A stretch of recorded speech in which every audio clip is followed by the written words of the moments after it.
I'm going to go play my own version of Pokemon Snap where I buy a disposable camera and I take pictures of squirrels.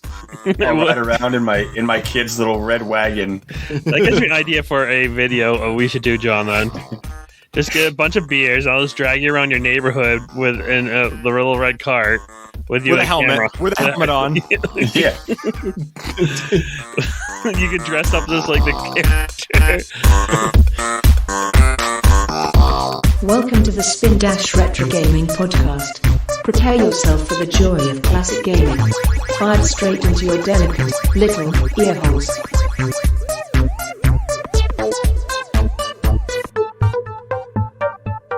Fire away. You listen, you little bitch. I'm going to fuck my life. If you didn't have fucking Computron 5000, we'd be all right. The Computron 5000. I have the Aces Vivo book. It works great. Except for Zencaster. It's the only thing it freaking lags on. You got to call. What's her name? That was our saving grace before. Jeanette, you're telling me what I think the common problem here is. It's not the computer. It's not Nick. It's not the internet. It's Carol.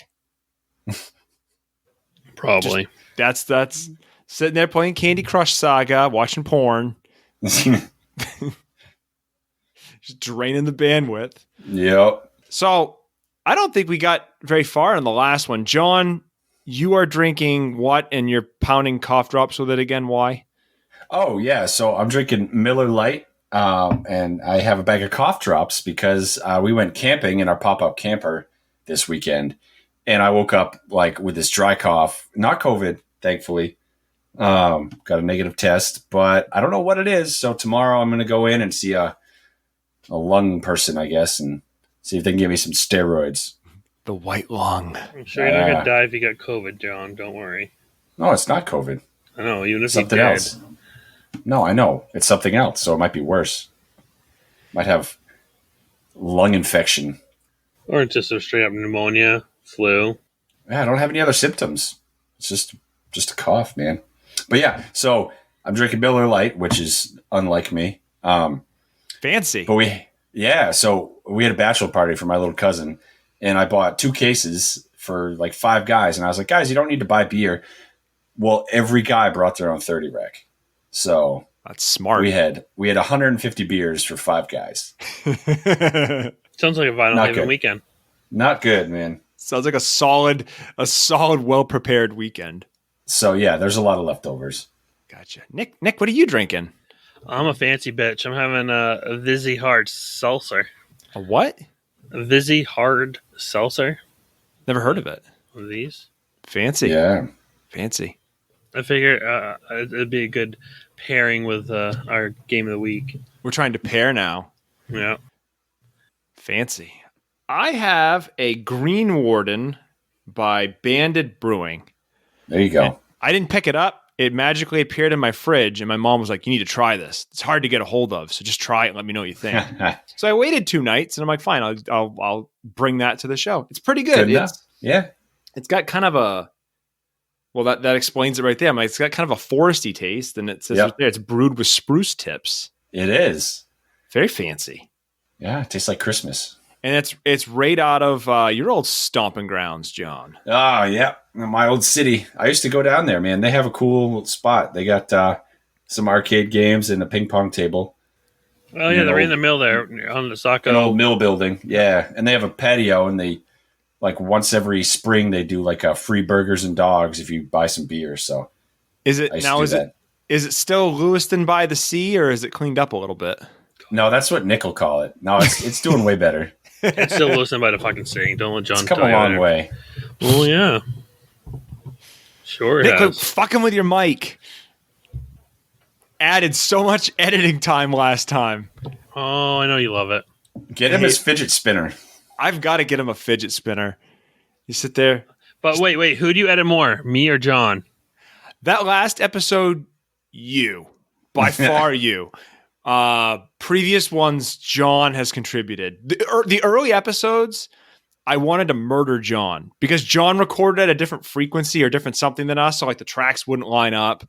And then he had like a jet engine in his room. And I had the fan. I had the big turbo fan. And then he's like double clicking the whole time. Yeah. Stop it, Clicky. It's like, what are you doing? So, well, that's good. I'm glad everyone's having a good time. By the way, welcome everyone to another episode of Spindash Retro. With me today, a very beautiful, luscious, flowing-haired, pretty-faced Nicholas. Hello. And a giant pumpkin-headed John. Sounds about right. Yeah. Yeah. How you boys doing? I'm doing good. Yeah. I got a little bit of a cough, too. Yeah. I think I was telling you about this. I had a meeting at work, and it was like a Zoom call similar to this, and like they were announcing the price of something, like they're going to charge us X price for this certain service. And unrelated to that, like in the middle of this guy like saying this is what it's going to be, I sucked in a bunch of spit. So in front of everyone, I had this like wild coughing attack. I had to like go on mute and like duck off the screen really quick. It was That sucks. It was oddly timed. Yeah. But yeah, I've kind of been, I don't know, maybe I'll be going to the doctor's, right behind you, John, with some other type of infection. Yeah. Just get us those steroid inhalers, man. That'll fix it all. Yeah. Yep. I got two spare at house. Steroid inhalers because of Liv. Yeah. Yeah, so sometimes I use one just in case of having a hard time breathing, especially with allergies. What are you doing? Stop touching the mic.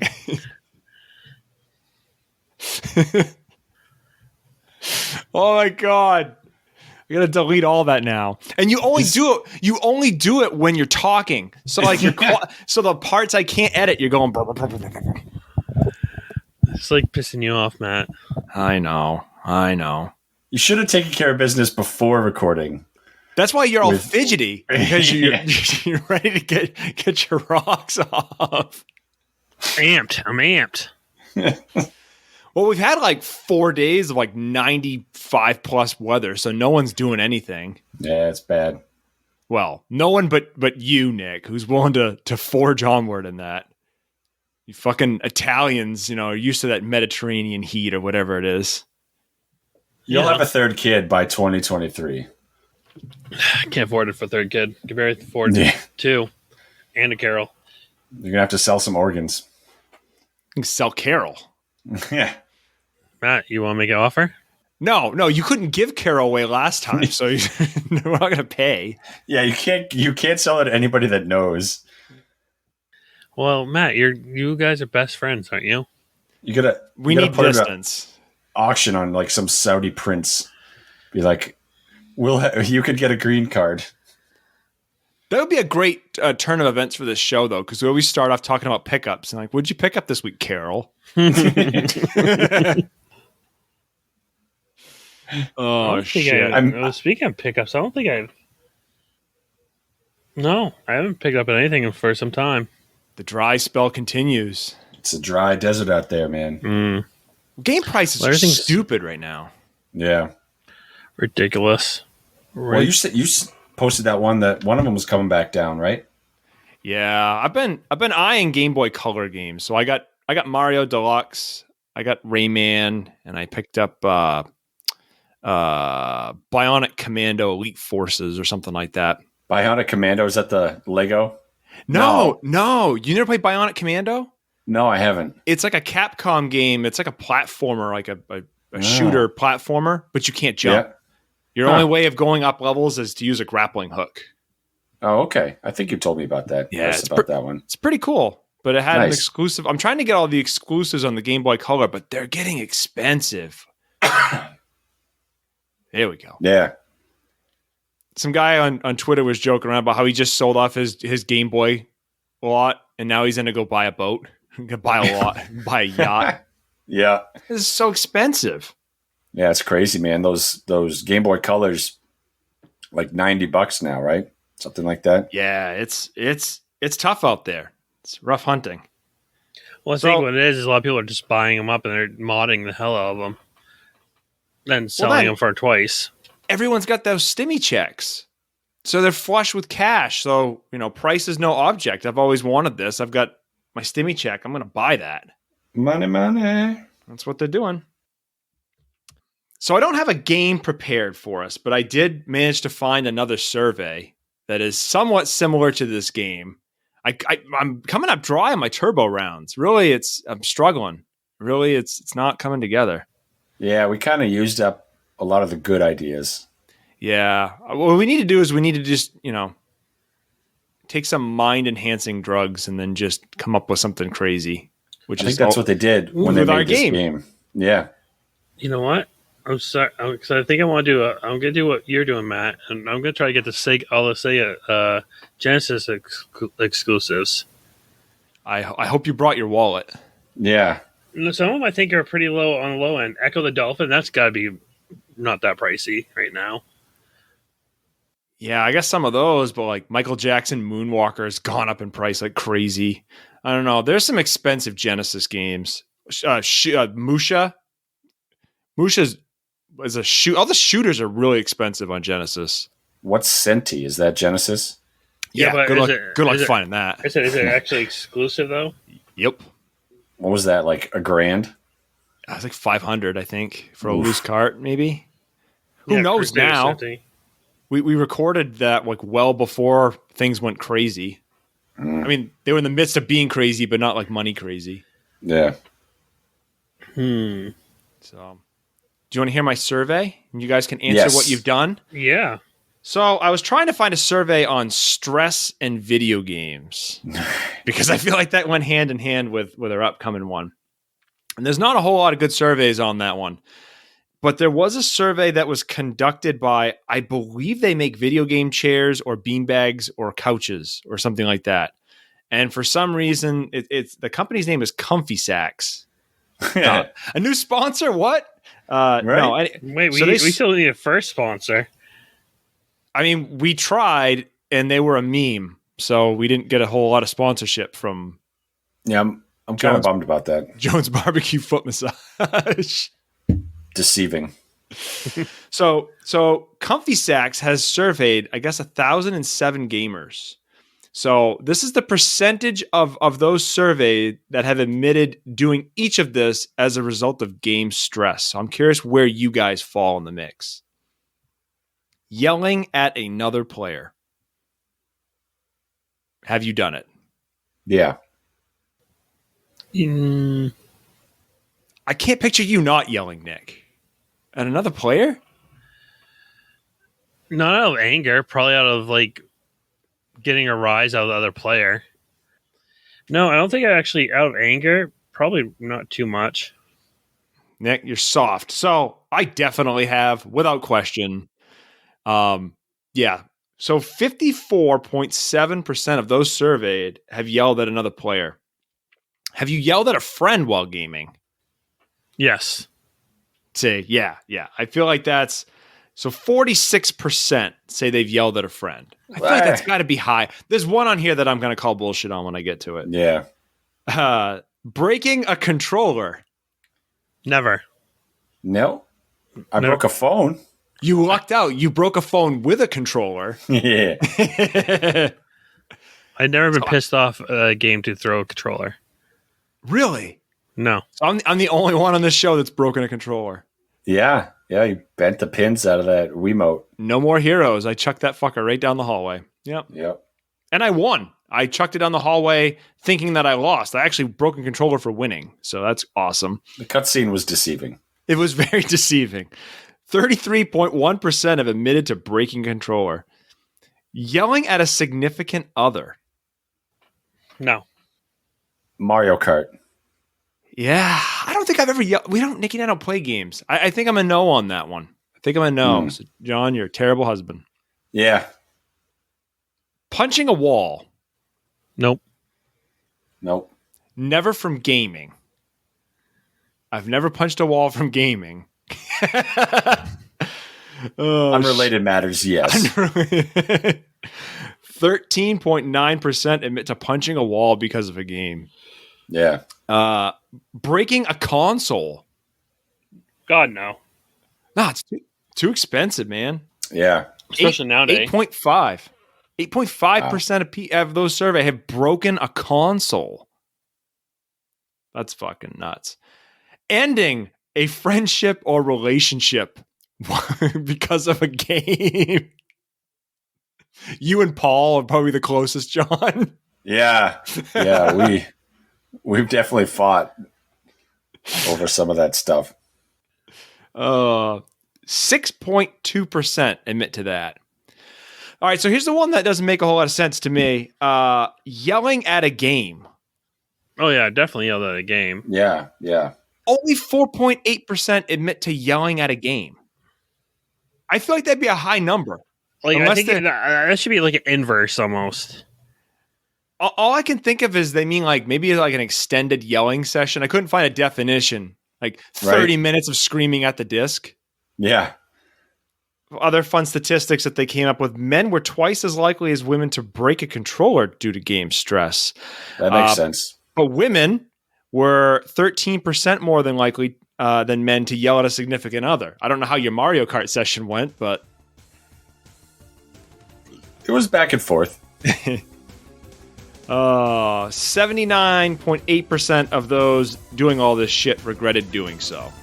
So there you have Never it. regrets. No regrets. No regrets. No regrets.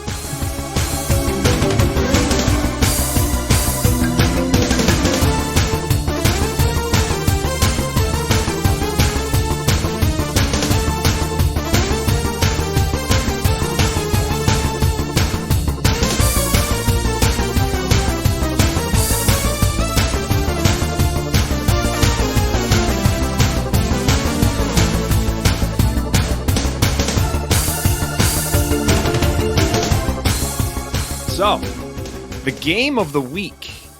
Game of the week. Why? No, wait. Why do we have this for game of the week? Yeah. Let's. I think that, John, let's talk about that. John. I thought this was Mother 3. Yeah, it was supposed to be. My life got. I want to quote the Fresh Prince here. My life got twist-turned upside down. Got a little hectic. I didn't play anything. So here we are. I'm also discouraged with my Retroid operating system. I got a Retroid Pocket 2, and it is confusing as fuck. The thing that Nick has, very simple. Just I was enticed by the big screen of the handheld, and it was like it could play anything. So I was like, yay. Confusing to upload and operate. So I gotta sink some time into learning the systems and all that shit. No Game Boy Advance for you. Apparently Mother 3 is a weird ROM. Sometimes it doesn't work on things. So, Well, the Game Boy, isn't it also played through, like run through the player too? Matt? What do you mean? When the Mother 3 ROM comes up, it says Game Boy Player. I don't know if that means it's compatible with it. I mean, they're all compatible with the Game Boy player. I don't know. I don't know why that shows up. So I was like, oh, I wonder if they ran it through. I don't know why, but if that's how they did it. But I mean, Game Boy Player is really, it's just a Game Boy Advance glued onto a GameCube. It's pretty much the same hardware. So should work. But so John, do you think we'll be able to do Mother 3 for the next show? And then if you don't think so, does that mean that Nick gets to do a substitution pick, kind of like what I've done here? he could, but we'll get Mother 3 done. Because I feel like Nick has things in mind. Should I put? No, Should I threaten? I'll save it for the end, maybe. Right? No, you do it now, Nick. Nick, maybe. Okay, What's so your John, if you cannot get, what do you want to set for a timeline for John? Because I'm 7 hours into it. I would say if he's not ready to record in the next 2 weeks. Okay, so if, we'll say by then next Friday, if he's not at least gotten a good chunk in. Enough, yeah. So enough by next Friday, All if right. you haven't gotten a good chunk in, we're gonna play your all-time favorite game. Pokemon Snap. Oh yeah! Just so you either now have to download it because I own your copy. That's not even my copy. I know, but I had the copy that you had. So yeah, I'm gonna play my own version. Let that sink in. Let that sink in. I'm gonna go play my own version of Pokemon Snap, where I buy a disposable camera and I take pictures of squirrels. And you should, and that would be entertaining. I'll ride around in my kid's little red wagon and just take pictures of squirrels. That gives me an idea for a video we should do, John. Then just get a bunch of beers. I'll just drag you around your neighborhood in the little red cart with you With a and helmet, camera. with a helmet on. Yeah, You can dress up just like the character. we could dress he really my likes squirrels. We'll have we to could eat dress some. my kid up as Pokemon, because you tell him to say something, he'll say it. So we could have him be random Pokemon. So, my daughter said the F word the other day. Yeah. Because she heard my wife say it. She's like, fuck. I'm like, oh. I just laughed my ass off. I turned my face away and laughed. It's all you, Nicole. Mm-hmm. So, there we go. How about that? I guess I kind of want to do that now. I want to just get John No. into a little car and just pull Oh, around. that, yeah, sure. That'd be I'd rather do, Get him. I'd Just get rather him. do that than play fucking Pokemon. Anything. Just get you just completely blitz and just pull you around the neighborhood I would. and just give you like little smoke bombs or something like that. That would be an amazing video for the Spindash fans, all two of them, to watch John get wheeled around taking a picture of squirrels. Fucking A. Ah, shit. Okay. Game of the week. Game of the week. What has replaced Mother 3 for this week? So, going back, I would say as early as, I would say before we shut this thing down, because everyone decided to birth a bunch of kids all at the same time, I was hot and horny to get a Game by Treasure on the list. Oh, you did. So I did this time. I've righted it wrong. We've gone a while without a PS1 games, or PS1 Saturn, maybe is a way to phrase it. So I picked Silhouette Mirage. Ooh, I enjoy this game. John's got comments, Nick. John has a lot of comments. I'm very excited for them as we get into it. But yeah, his comments are like, this was awesome. Great pick. Matt, how did you think of such a classic game? Nice work, John. Nice work. Yeah, Matt just took the words right out of my mouth. So, John, in your lovingness of this game, do you know anything about Treasure? Do you know anything about the history? What do you know about? What do you know? So they put this game out in '97 on the Sega Saturn, right? Yep. And Treasure is the studio that did, what is it, Mischief Makers? And that was on the 64, I think, right? Yep. And then they did Gunstar Heroes, which has some notoriety behind it. And what great system is that one on, John? That's on the Sega, Nicholas. Yeah, that's a good game. I played it. I played a little bit of Mischief Makers too. I like both of those. So, fun fact: this episode was originally going to be Mischief Makers, and then Nick and I kind of colluded about Pokemon Snap, and I'm like, well, there's no way John's getting Mother 3 done, so I can't have a 264 games in a row. So I'll bump it over to this one, which I haven't played, and then Nick, you're guaranteed to get Pokemon Snap. Guaranteed. Like I think our listeners should just plan on it. Nick, do you know anything about Treasure, about this game, about any of that good stuff? My only Treasure game that I played actually prior to this was Ikaruga, if I'm saying it right, which is kind of the same sense of the battle style or the firing style of this game. So in Ikaruga, you had two colors by flipping your ship that you shot, and then also which color you want to absorb as well. Same kind of sense with this game, but it's a platformer where you just go around. Your character is she has two. It's Sin in other Japanese versions, but it's a God, I don't know if I'm going. Shina Nera Shina. Yeah. There you go. That's it. Sounds like a crack whore. That's a stripper name. Yeah. Oh God. All right. Which is your occupation is a messenger of justice. Jesus, John is making all the noise. Yeah, we'll get by. I just really enjoyed the fact of, I enjoy Japanese stylized anime games. So this is up my alley, and I think Matt was just really feeding to me. But at the same time, you're like, I'm gonna piss off John so much with this. Well, that's the opposite. So here's the thing. I thought John would like this because John's always like, send me weird, quirky things. I'm like, Treasure is weird and quirky. Nick, I didn't know what you would think on this one. I'm surprised. Come on, it's more Japanese style. It really reminded me of a Capcom game in a way too. Just the art style. Yeah, I could see that. Yeah, the cell shading and the way it was there. I'm like, ooh, it reminds me of when Capcom was making that leap into the new era of systems as well. Kind of like it had the same that arty style of how it worked. But I thought this game was great. It did take a little bit getting used to the mechanics.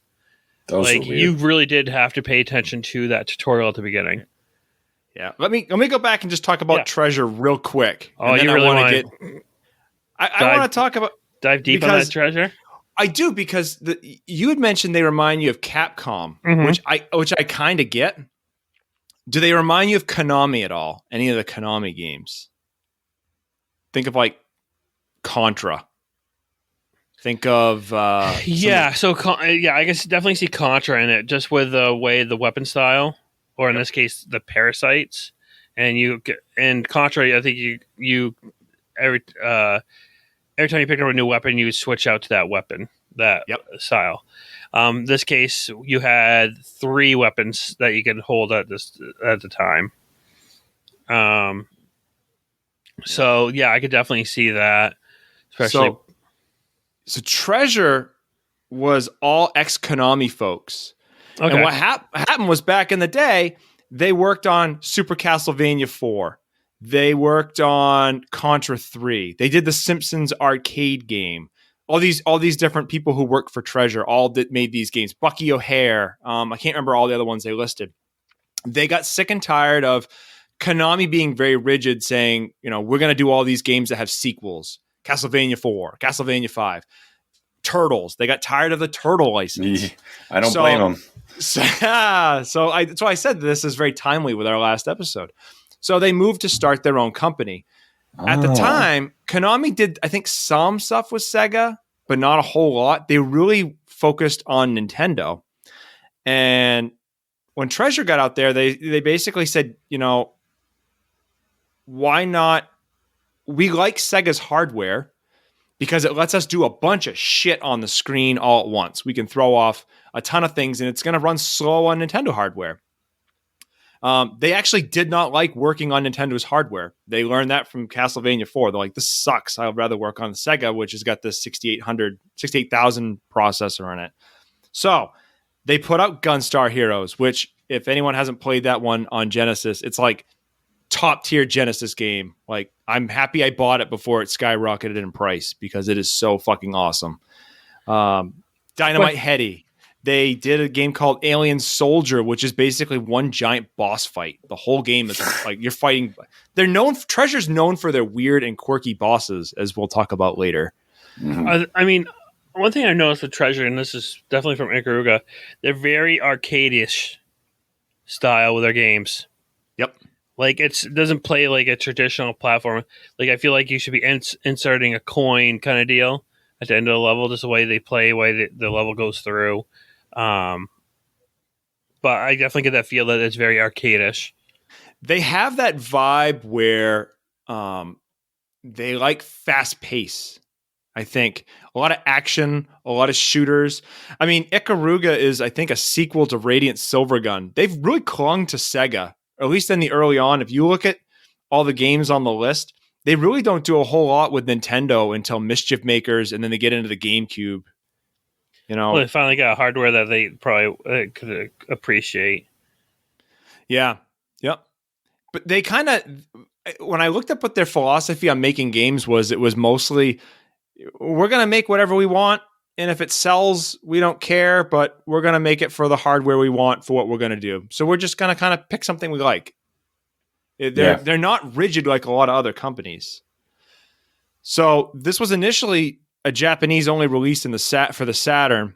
And what happened was Working Designs picked it up. Nick, that's a publisher that you should take note of because they love CD-based consoles.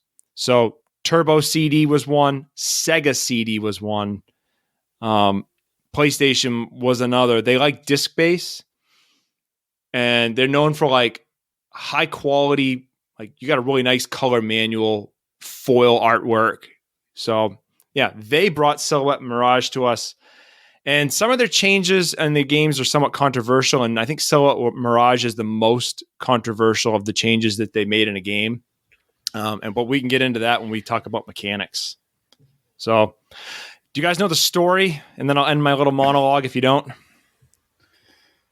I know she has like amnesia in some ways. She's missing part of her memory. Yeah. Yep. But she knows she is on a mission to, put out justice, right? I don't know. Yeah. And she's the Punisher. Well, yeah, like she's trying to set things right. So yeah, so you are Shina near a Shina, and you're like this witch-like girl or a creation, some kind of entity that was created by this, I think, a supercomputer named Gehenna. Edo, right? Well, Gehenna brings you back because you need to go and restore Edo. And I think right. Edo is like a system or a laboratory or something. Yeah. So Edo, I guess, is working on creating this being called Armageddon. And Armageddon contains both the Silhouette and Mirage parts, this kind of like weird duality concept that they've got going on. Shit goes downhill. Armageddon splits into two people. So you've got Hal and Megiddo. They're kind of like the leaders of each of the factions. Yep. And then this split kind of spreads. So everyone in this planet, whatever it is, becomes either a Mirage or a Silhouette. So the Mirage are the little red, the poly peeper type people with the masks and the smileys and the hair. And the Silhouettes are the pumpkin-headed Johns that run around. So your job is to go and fix Edo and combine everyone back together. And that's the story.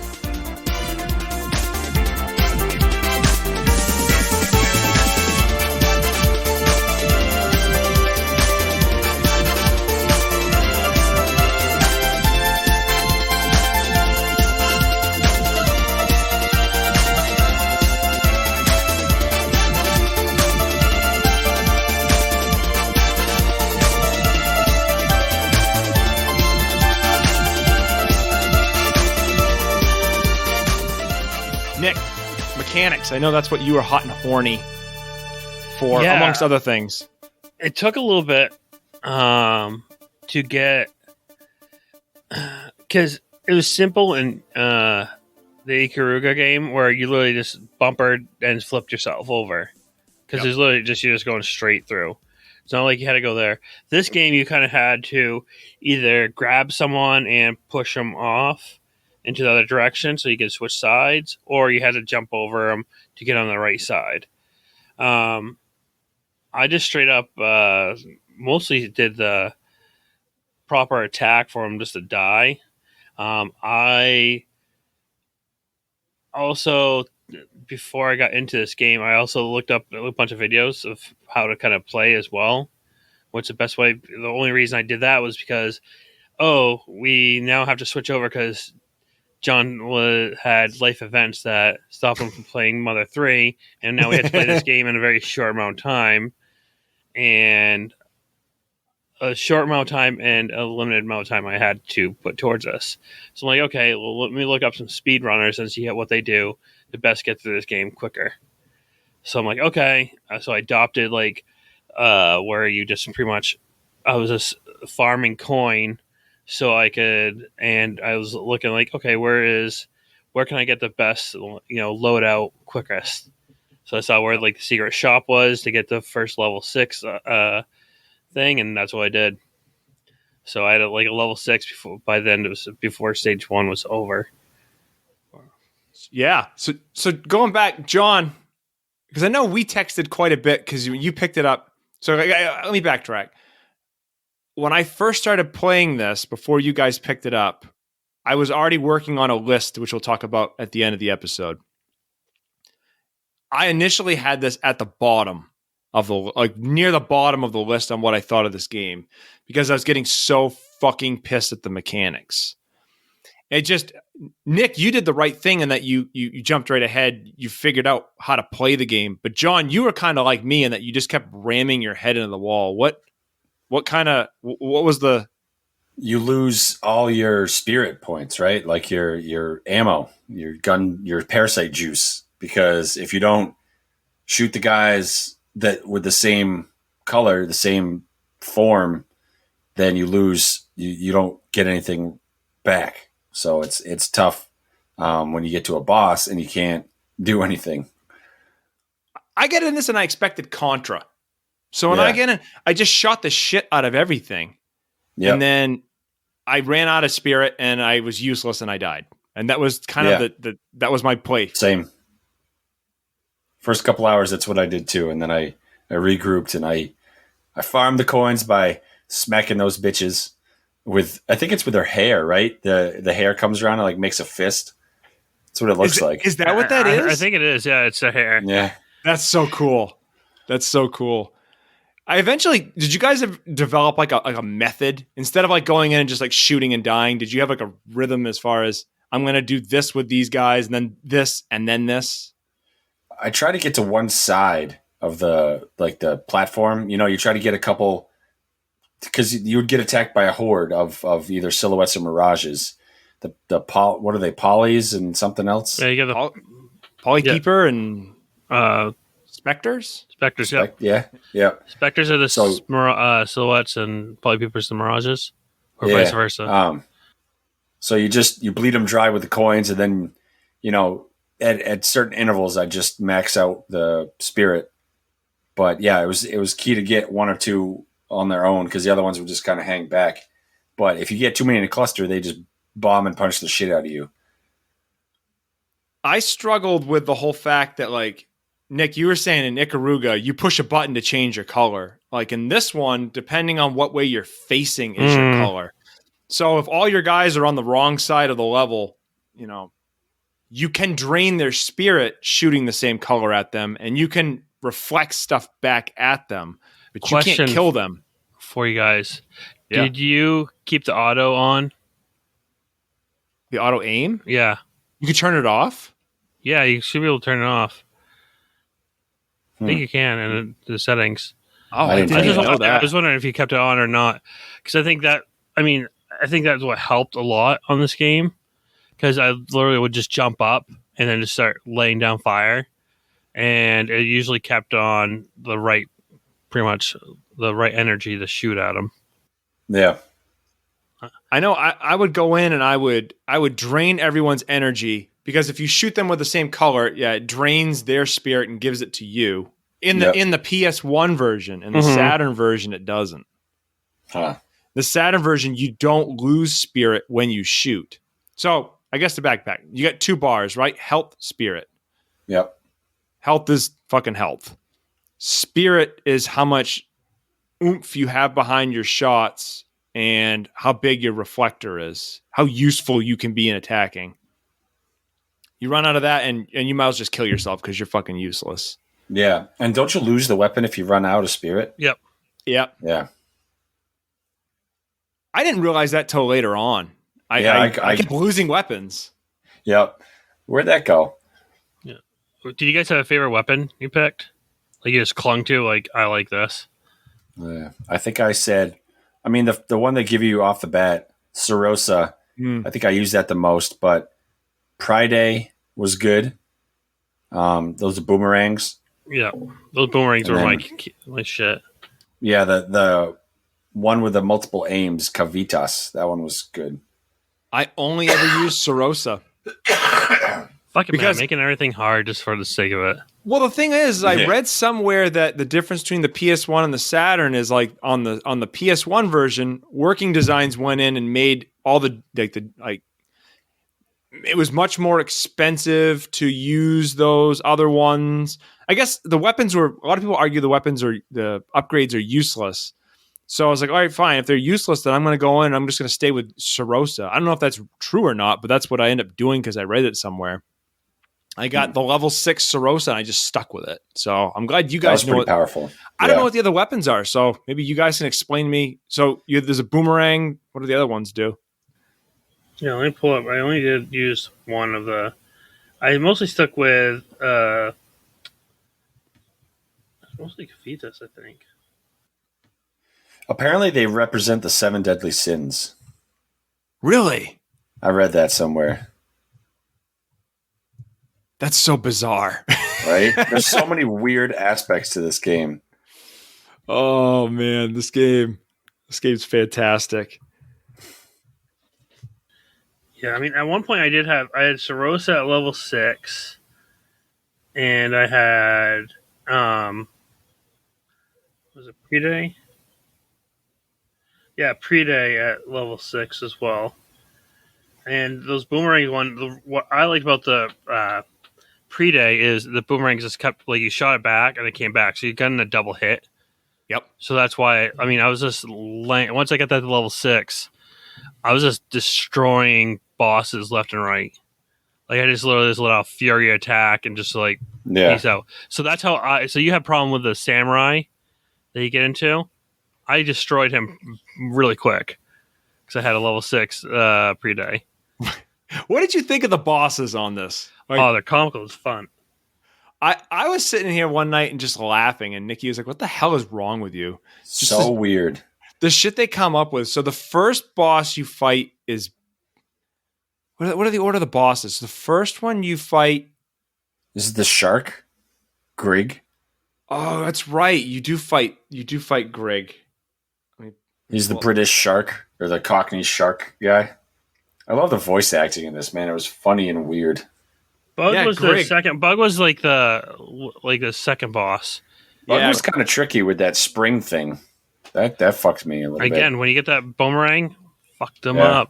Did you get the battleship? When he because he keeps summoning like polypeepers and stuff, and eventually he summons a battleship to start shooting at you. It's like, what the fuck is this? Yeah. Or drops. He'll just summon a bunch of shit and drop it on you. Yeah, the avalanche. Yeah, summon.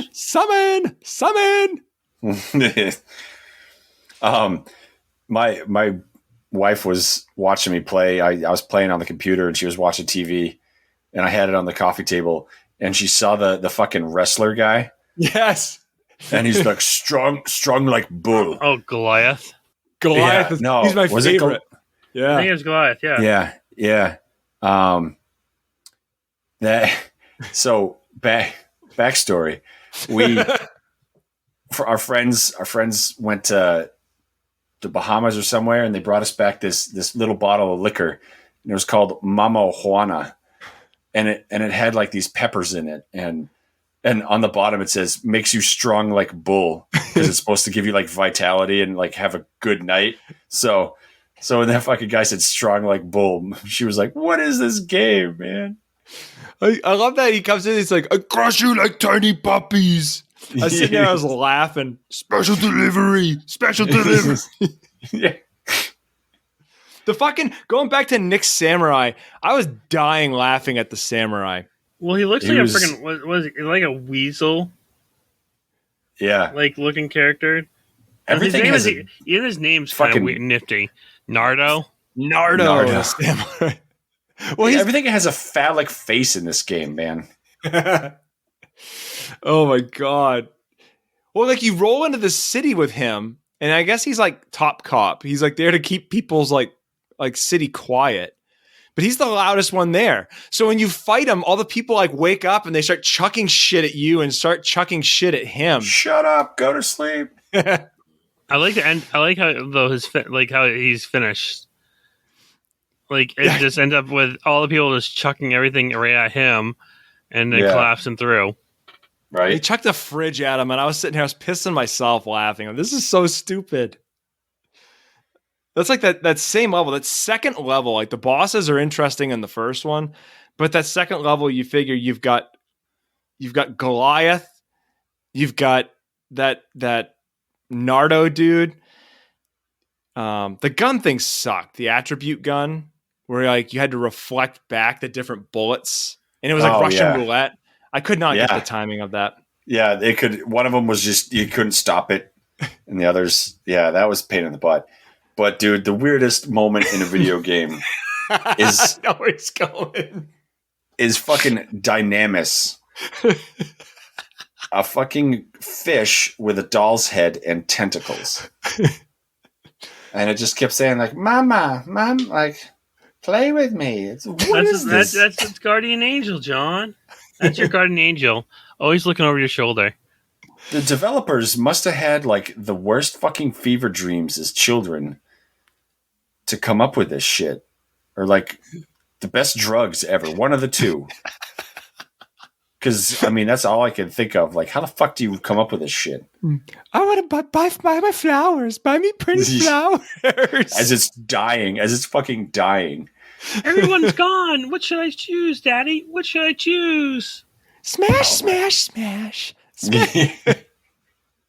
That came on screen, and I was pretty sure I'm like, yep, this is the second that John's gonna fucking lose it.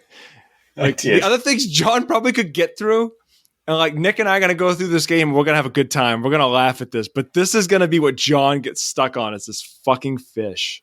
It was the weirdest. That is the weirdest moment. Mark this down. Whatever time. It's the weirdest fucking shit I've ever seen in a video game. Hands down. Oh, did you get any further in the game? Like, how far did you see any of the other bosses? Oh yeah. I made it. I got hung up on that dude making the soup. Like I couldn't. It was so fucking long that I was like, fuck this. So you didn't beat the soup guy? No, that was it. You know, I had to. I was under a time crunch, we'll say, because I started this very late. So that dude hosts a world famous cooking show. Is what it is, and he like all the Silhouette dudes are like chucking in red fruits to make his red soup.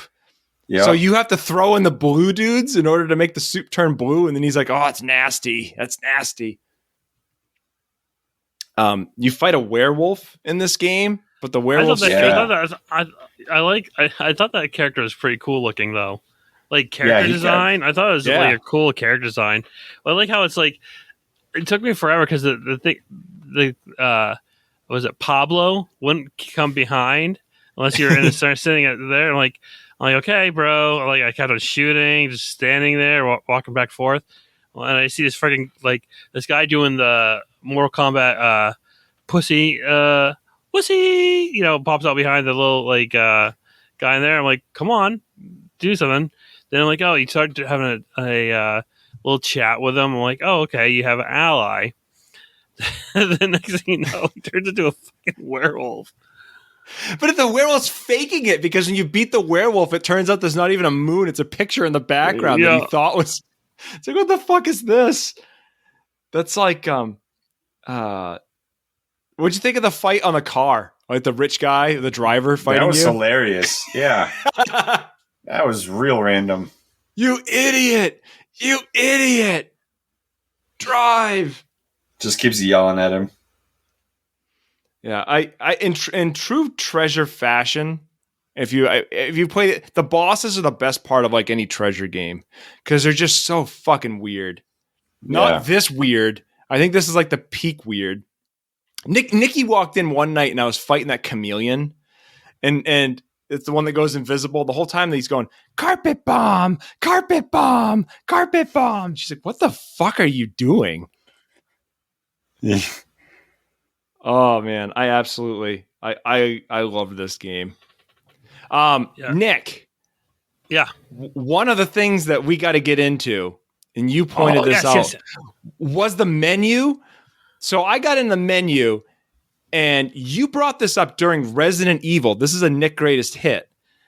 And and you were talking about the fucking blood type. So I got in there. I'm like, oh, Shina's blood type A. I'm like, what the fuck? Another game with blood types. You did research.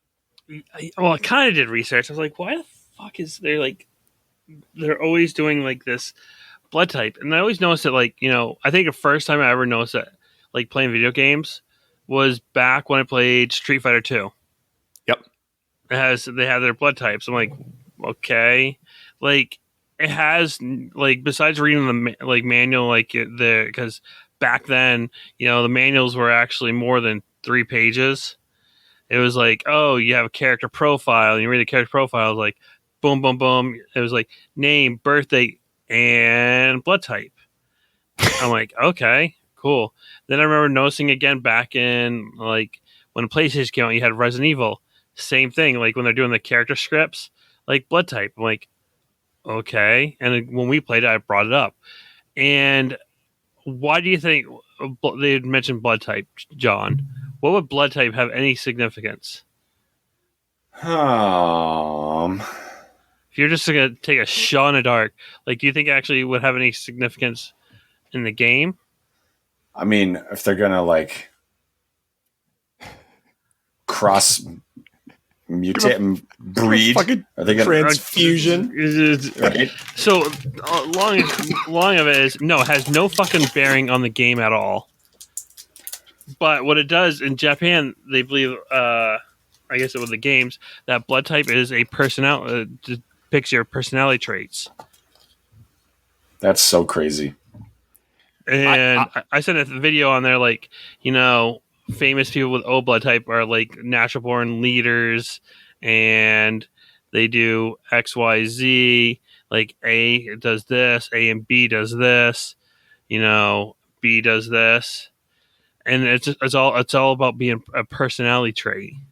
So by being in the game, they're basically trying to tell you what the personality of that person is. Yeah. So Nick, but I'm pretty sure no one in America ever knew about it. No one does that. Yeah. Well, it's so bizarre. I mean, that'd be like, you know, if they told you in the game when their last colonoscopy would be like, oh, that means that they're a planner. And it's like, what the fuck would you get that from that? I have what the science, or no, what okay, their so, Matt, I'm blood type O. So I don't think they do. Yeah, they don't do positive or negatives, right? Yeah, they just get in. It's just the types. They don't get into the rhesus. So, what does O tell? What does O tell you about me? Hold on. What is John? What are you? Oh, you're O as well. Oh, fuck you both. Yeah. So blood type O. Here are the traits. Okay, your best traits. Okay. Ooh. Outgoing, social, self-confident, ambitious, passionate, goal-oriented, natural leader. Worst traits. Arrogant, vain, intensive, ruthless, jealous. And some famous people that share the same blood type as you both, okay? Ronald Reagan, Queen Elizabeth, John Lennon, Paul Newman, Elvis Presley, Gerald Ford, Mikhail Gorbachev, Al Capone, Crystal K. So good job, blood type O. This fuck is Crystal K? Yeah, is that porn star or something? No idea. That would be awesome if it was. We have to that ask, is a random collection of people. I got this from the phlebotomist.net. So thank you guys. I am blood type A. Okay, hey. I am. So they've dubbed you guys the warrior, and they've dubbed me the farmer. Fun fact, I didn't know my blood type for the longest time. So after a long night of drinking in college, John, Dan and I got the idea that we're going to go donate blood so we could find out our blood types. That's the only reason why they know this.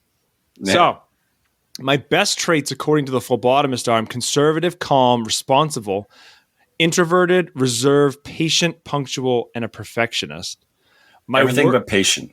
I'm not patient. My worst traits, obsessive, overcautious, sensitive, stubborn, self-conscious, uptight. Yeah, the last one definitely fits. Holy shit. By the way, I got to apologize real quickly about Crystal K. She's not a porn star. She's a Japanese singer and songwriter. So sorry, Crystal K. Sorry, Crystal. I never heard that name before. Nope. So famous people that they decided to tell me that I have in with my category. Okay, ready? Drum roll. George H.W. Bush, O.J. Simpson, Britney Spears, Alan Alda, Adolf Hitler, Lyndon Johnson, Richard Nixon, Jet Li. I don't know who Maki Nomia is, and Rick James. So multiple murderers / mass murderers are in that list, and I'll leave it at that. Genocide. I bet you I'm in the same group as Adolf Hitler. Awesome. And Tricky Dicky. Tricky Dick. We should have our most famous blood type people in a battle royale. Do a giant bracket. See who comes out on top. So me and Shina Nara Shina are hanging out with Adolf Hitler. Awesome. Thanks, Treasure. Jeez, man. Shit.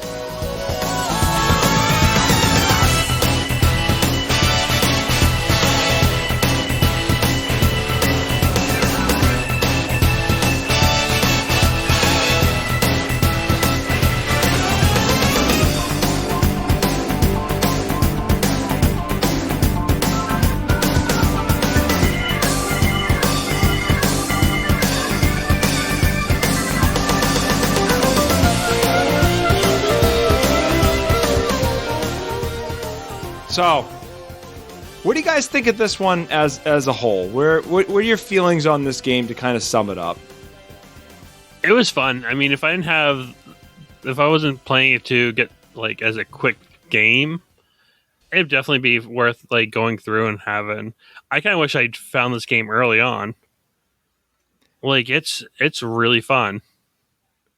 Like it's a great concept.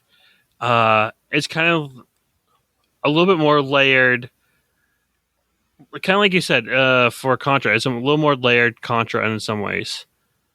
Having the ability to have like 3 different weapons, having those weapons be able to be upgraded, and you kind of have to, you can't just run and gun. You have to have a little bit more thought process on what your tactics are. One thing I did through this game was I was doing running gunning to a point where I got to that gun boss, and I kept on shooting. I'm like, why the fuck is this not working? And I okay, I've been at this for way too long. I YouTubed it. I'm like, oh, I gotta use that reflect thing. I never used the reflect at all through the whole kit at that point. So I'm like, oh man, I use that a lot. So I was like, okay. And I was like, okay. And literally, I just fly up as high as I go and just press that reflect and hold the reflect for the whole time. And hope for the laser, because the laser was the biggest attack for that. Yep. Yeah. But, I mean, I wish I had a chance to get through. I got up to the car guy, Samson. Yep. And that's where I got and left it at that. I have a save file on my laptop, so I'm probably just going to go through and finish it up. Yeah. I like the cutscenes. I thought that was really cool. I thought the opening scene was really great for this game. It played on this. I got nostalgic for a game that I never played before. Yeah, because I got done, and when I got through, because initially I thought like, oh, I'm gonna cater to John on this one, but as I got playing him, like, this feels like a Sega game.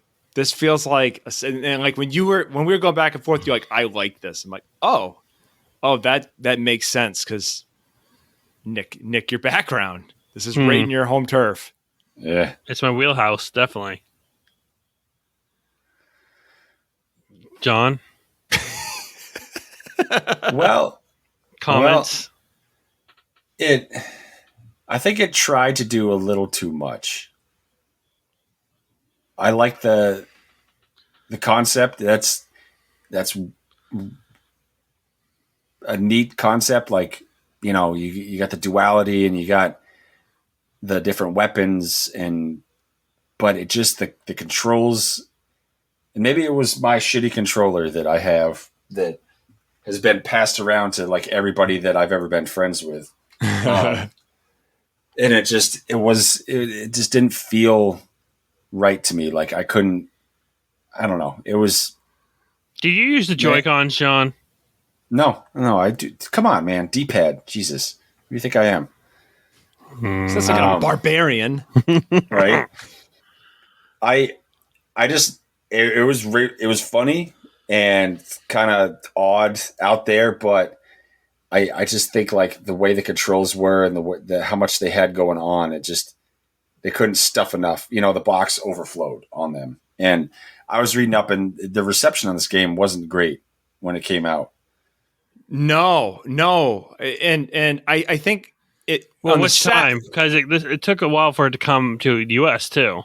Yeah, like this game was. It took almost 3 years.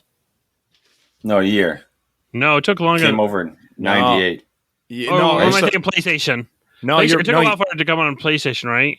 No, you're right, Nick, because it was only in the Saturn. It was released in the Saturn in '97 in Japan. Then it was the PS1 in Japan in '98, and then it came over in 2000 on the PS1. Wow. And the Saturn version got better reviews, and if you read on the internet, the consensus seems to be that the Saturn or Japanese PS1 is a better version because it's easier, and that the internet generally does not like what Working Designs has done with it because they tinkered with the formula when they published it and brought it over. Yeah. I saw one thread where they went after the president of Working Designs. His name is Victor Ireland, and some dude was like, are we ever going to get an apology for Working Designs for what they've done to Silhouette Mirage? And like they went back and forth. Like the president got in there and he's just I'm not apologizing for this. Which is weird because it's weird that you have it's harder on the US version. Yeah. Because usually it's like, okay, we got to dumb this down for these stupid Americans. Yeah. This is going to be too intense for the Americans. Well, the translations got dumbed down. Jesus, like, I finished the game vicariously, as we do. As you do. The end, the fucking dialogue at the end, it's like, you can pick which you want to save it or not, and then it's like, I combine my power with the machine. And this was just my plan all along, and I have like it's all about power. Like I feel like all the animes, like I have the maximum power. Oh, this would let me overtake the world and grow my power 10,000-fold. It's like I'm max power times 99. It's just like all this arbitrary stuff that you could talk about, but they throw power in every 16th word. I know John's going to go into a rant about how much he hates anime. I want to see. I want to watch Dragon Ball with John, and I'm like, how many episodes are they gonna fucking charge? Just shoot it. I'm just gonna start sending you gifts with the Dragon Ball Z and Dragon Ball. Nothing but anime games from here on out. That's gonna be my goal. Welcome to the Spindash Anime Podcast. I want to see the voice actor record anime when they're powering up because all he just has to do is scream into a mic for 3 hours. Just straight. He's just fucking Kenny G on his little saxophone holding that note, but instead it's just him grunting. What the fuck, John? I don't get it, man. It's so weird. It's just you could just make up any arbitrary stuff. It's like, I think we just lost one of our listeners or two listeners right there. Good. Whoa. My mom's an anime fan and she's mad at John now. Jesus. So, I thought we were kind of brushing up that hentai sphere realm when I saw the tentacles. Yeah, I know you two and your weird fetishes. Well, hold on. We'll get back to tentacles in a bit. I have something I want to comment on that. What is it? Oh, you'll get to it. I want to say my piece, John. I want to say that I actually. So I first started out, I hated this game. I'm like, wow, I picked the worst fucking treasure game of a company that I love so much. Like all their games that I play, I obsess about treasure. I'm constant. I'm like, I'm like off in the world preaching the goodness of treasure, and I picked this one. I'm like, I fucking hate this. I have an interjection. All right. So, Working Designs brought it over, right? Yep. But what the fuck is Spaz? Their logo is on the game.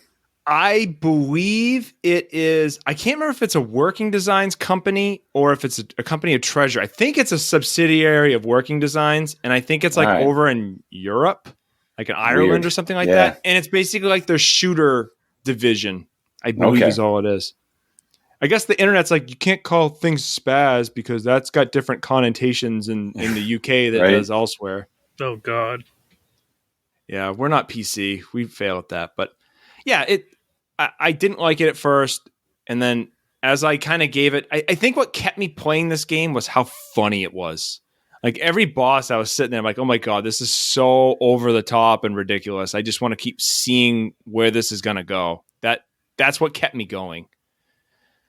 And then I eventually, like, Nick, you got the mechanics right off.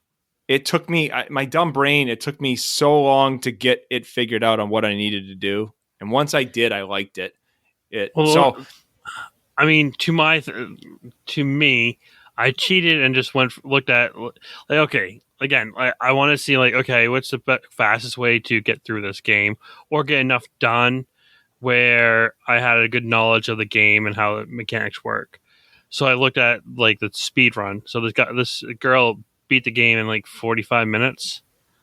Wow, I think it was fast. the time. Yeah. So I was like, okay, cool.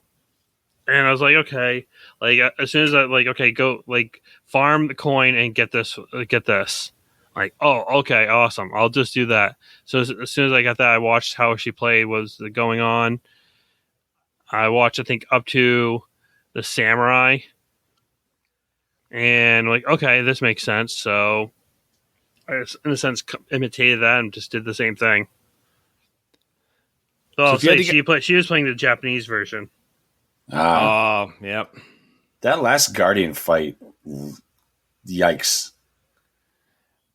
I died immediately before it. So that's the last thing I've got to figure out. Because I know this game has 5 different endings. And that's when you get to unlock things. And it's like, I didn't get that far because the day before before we went to record, is the day that I figured out how to play the fucking game. And I was like going through and I was like wrecking house. I got level 6. I figured out the whole spirit thing. And I'm just crushing shit. But it's like, well, we got to record today. So in the past 24 hours, this became the bottom tier game, or one of the bottom tier games on my list, to like mid-range, because wow, big spike. So what would you guys give it for a numerical score before I unveil our listing? 7 to 8. All right. 6. I'm right with you, Nick. 7 to 8. So Nick, you weren't there because Super Metroid was a clusterfuck of editing, and you were basically like John Lennon when the Beatles went and recorded tracks later on. Like, you were dead, but John and I kept going and we just voiced over you. So I bitched about numerical scores. So one of the things that I suggested was like, well, if we all sorted the 30 games that we've played, some episodes had doubled up, some episodes were lost. So we've played 30 games so far. Where would this fall in our listing? So where I settled with it is this falls in between Pokemon Crystal and Battle of Olympus on my list. Nick, for you, this game finished between Resident Evil and ActRaiser. And John, this game finished, it was beneath Aladdin for the Genesis, but above Super Ghouls and Ghosts. Yep. So my fancy new list, because I don't do Excel enough at work, I'm going to do more Excel in my spare time because I'm a fucking loser. The ranking of our games as it stands today, and this is subject to change because every time we take a look at a different game, our list is going to be adjusted. Our ranking is as follows. Super Mario World is number 1. We're going to work down the list. Legend of Zelda: Link's Awakening. Super Metroid, Beyond Good and Evil. It's a high pick, John. High pick. Donkey Kong Country, Sonic 2, Castlevania Harmony of Dissonance. So a Nick 3 in a row. Cave Story, Final Fantasy Tactics, Terra Enigma, Resident Evil, Star Fox, Warcraft 2, ActRaiser, Pokemon Crystal, Star Wars Episode 1 Racer, Sonic the Hedgehog, Aladdin for Super Nintendo, Mirage Silhouette, Star Tropics, Crusader, Senti, Aladdin for Genesis, Nights into Dreams, Space Station, Silicon Valley, Star Fox 2, Super Ghouls and Ghosts, Battle of Olympus, TMNT 2, Back from the Sewers, Crystal Warriors, and in last place, Body Harvest. I got one at the bottom. I take like 2 out of 3, 2 at the bottom. You have a lot at the top too, Nick. So you're really I even know. So Matt, I'm not going to announce these. Matt, let's play the middle pretty easily. I hover in the middle. C's get degrees. I won't read this every time, but I will kind of maybe we'll post it somewhere, maybe in like the show notes or something. Well, I think when we do our game end of the year, we'll do our rankings. Yeah. Yep. No, that sounds fair. And maybe by that time we'll have Metal Gear Solid on there. So Mother 3 is becoming the new Metal Gear Solid. I'm not liking that. Uh-oh. So we got 2 biggies because we can't get Dan on the show to do Final Fantasy VII before we get those 2 done. Yeah. And we need Dan. We need Dan. He'll be down. I'll just send him a random invite and be like, click this link, Dan. Ex-hamster. I said we can temporarily invite him into I can't wait till we get to the end. We got news. So Nick announced that. We got a Discord channel. Well, we got a Discord server. So John, you're still not part of it, you fucker. What is Discord? Oh my fucking God. Jesus Christ. I'm just kidding. I have it. Well, then why are you in it? I didn't get the invite. Nick sent like 6 that day. Oh yeah? Okay. I'll go check it. I'm going to move everything. I won't talk to you about a single game unless it's in Discord going forward. Wow. Move everything to Discord. Wait, are we abandoning then our other? Well, because it's personal. I mean, if John's gonna talk to me, he's gonna break down and he's gonna be like, "Hey, I've got a thing for tentacle porn." We've got a private chat. We can do something elsewhere on that, but we have a Discord. Nick, you pressured me into it. I had one sitting on the back burner, and I use it quite a bit. So I use it for a couple channels that I belong to. One is I belong to a Dungeons & Dragons channel with my cousins and his friends. So we use actually Discord to play Dungeons & Dragons remotely. So we actually have that we use that as the way we do it. And then we use another service to have a game board to play. Nice. But I've been using Discord on and off for about 3.5 years. I've been using a good chunk, for a while, because you can find some really nifty ones on there. So I've been a fan of it.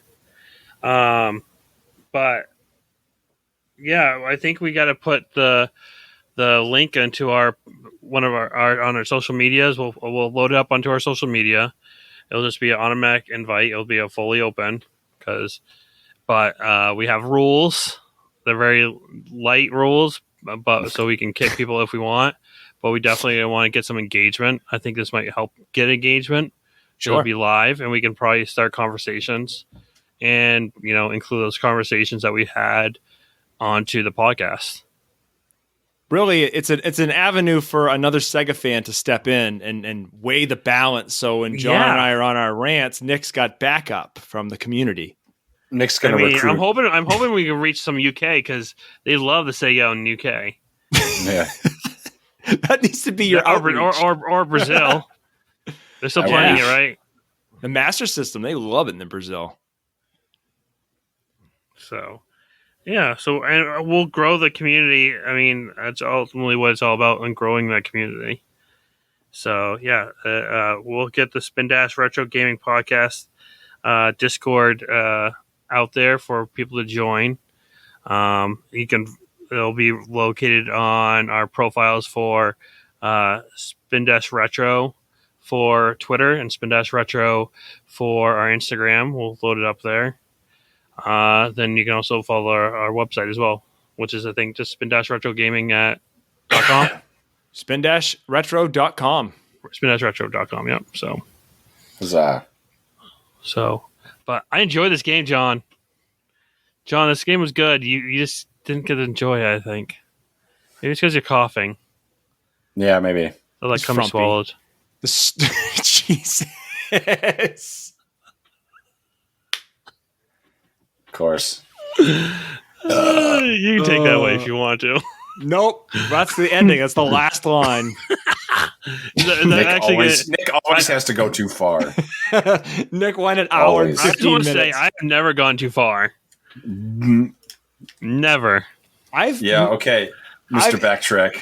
That's not true. I've edited more of what John has said than what Nick has said, to be fair. Oh, yeah? Yeah. Did I get offensive at one point? Battle of Olympus, you said some things that needed to be cut. Would it have stopped John from being a politician? I know there's some stuff that definitely stopped me from being a politician. Well, I mean, half the tentacle porn stuff we talk about, I mean, that alone, can you imagine a politician? Like, I did not have that tentacle porn. I sunk my own ship 12 years ago, man. It's long gone. Yep. Yes, you did. Mine too.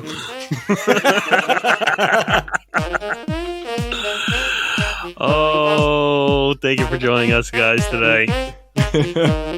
Night, Get guys. out of my house. Oh, that should be it. That's going to end there.